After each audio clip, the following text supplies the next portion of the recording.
Hello and welcome back to Bookmark Chronicles. Today's video is going to be fairly short. I'm here to tell you why I DNF'd Black Girls Must Die Exhausted. So I was actually reached out to by HarperCollins. This particular person said that they had found my TikTok and thought that maybe I would be interested in this book, and I genuinely was. So they were like, the trilogy is complete.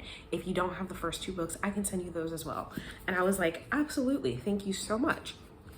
So they sent me all three, and I was really looking forward to them. However, I ended up DNFing the first book at 24%. So this series consists of Black Girls Must Die Exhausted, Black Girls Must Be Magic, and Black Girls Must Have It All. So these books actually get shorter as the series progresses, which is interesting. It is a pretty typical adult contemporary fiction. We're following a woman named Tabitha Walker. Yes, Tabitha Walker, aka Tabby, and she's got some things going on in her life. She receives a concerning diagnosis. She's trying to figure out what she wants to do with her life, how she's going to move forward with this particular thing. She's having some issues at work, and we're just sort of following her in her day-to-day, meeting up with her friends, with her boyfriend, spending time with her grandmother, and things like that. If that sounds like it's something up your alley, I do recommend. I don't want to discourage you from reading it. However, the characters started doing things that I just didn't understand, could not get behind, and I really just struggled to continue, so I had to let it go.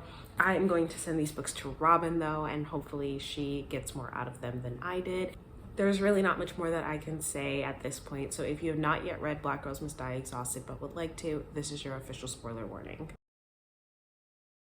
So the opening scene of this book is Tabby on her way to work, and she gets pulled over by a police officer. She's already dealing with an emotional situation. She's already a little frazzled. She's running late and she's super frantic. A Black woman being afraid while she's pulled over by a white police officer is nothing surprising. It's nothing new. However, moving forward, it doesn't really have anything to do with the story, and so I thought it was an odd thing to start with.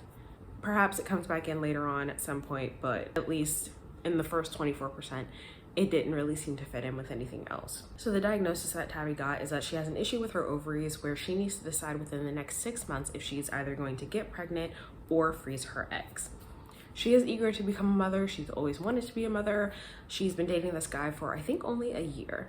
So she hasn't told him about this yet. She is planning to, but this whole situation is really making her rethink things, and that's totally understandable. I'm fine with that. However, she goes and has drinks with her two best friends, Alexis and I don't remember the other one's name, but one of them jokingly says, oh, well, you know, people forget to take their birth control all the time. And Tabby responds like, haha, I'm not planning to trap this man because that's weird, but thanks for the suggestion, like joking, right? But then she goes home, gets ready to take her birth control, and doesn't. She actively makes the conscious decision not to take it, right?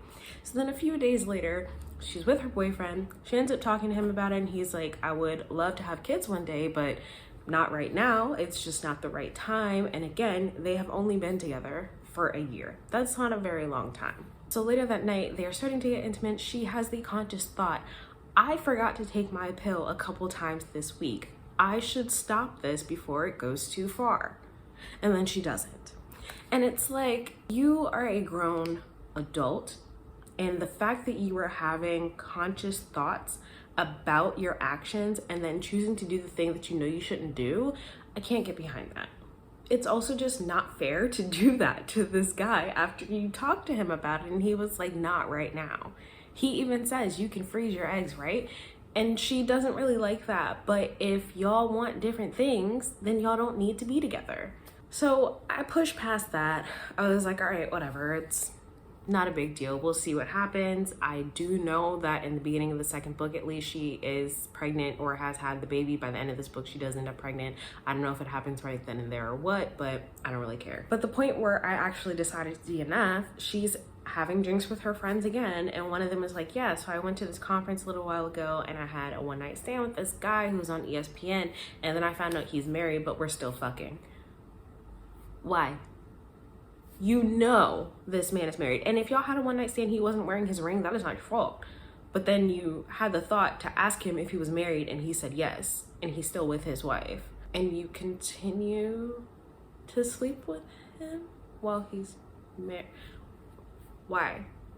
I just feel like everyone was making terrible decisions, and I was like, I don't understand what I'm supposed to be getting out of this. Am I supposed to be entertained by the mess? I love mess, okay? I grew up on Lifetime movies, but this, just constantly making bad decisions intentionally, that does not work for me. Hopefully Robin gets more out of it. Hopefully Robin enjoys it. Unfortunately for me, I did not. So let me know if you've read any of the books in this series or if they are on your TBR. Again, I don't want to be the one to discourage you. It just didn't work out for me.